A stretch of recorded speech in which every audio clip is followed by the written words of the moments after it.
சற்று தாமதமாக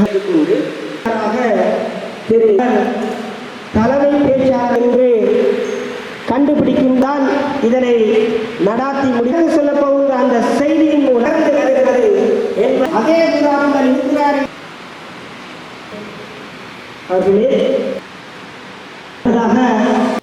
தமிழ் மக்கள் மத்தியிலே ஒரு பொது வேட்பாளரை ஒரு பொது கோட்பாடுகளின் அடிப்படையில் நிறுத்த வேண்டும் என்ற கருத்தாடலும் முன்வைக்கப்பட்டு விவாதிக்கப்பட்டு வருகின்றது.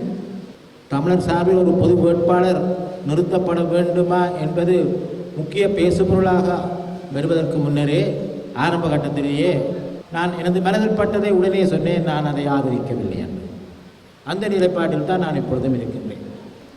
எங்களுடைய தமிழ் மக்களுடைய அரசியல் நிலைப்பாடு என்ன என்பதை பல தடவைகள் சொல்லியிருக்கிறார்கள். இதெல்லாம் புதுசாக சொல்ல வேண்டிய ஒரு விஷயம் இல்லை.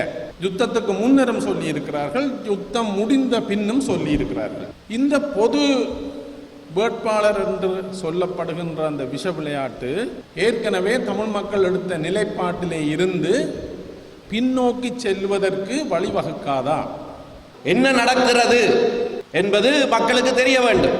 ஒளித்தோடுவதற்கு என்ன காரணம் என்று எனக்கு தெரியவில்லை. கருத்துக்கள் இருந்தால் கருத்துக்களை மக்கள் முன் வைப்பதுதான் ஜனநாயகம்.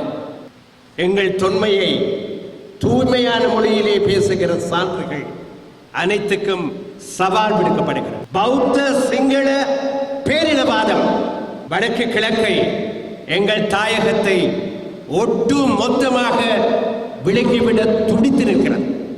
ஒரு சமஷ்டி தீர்வு இதுதான் எங்களுடைய, அதை நாங்கள் டிக்ளேர் பண்ணிட்டோம். ஐக்கிய இலங்கைக்குள் அப்போ நாங்கள் அந்த இல்லை உங்களுக்கு தெரிய வேணும், இலங்கை 1815 ஆண்டில் இருந்து இன்றைக்கு 2024 வரைக்கும் ஒற்றையாட்சியாக இருக்கிறது. அதாவது ஒரு நிர்வாக கட்டமைப்பில் இருக்கிறது. 208 வருஷங்களுக்கு மேலே ஆயிடுது.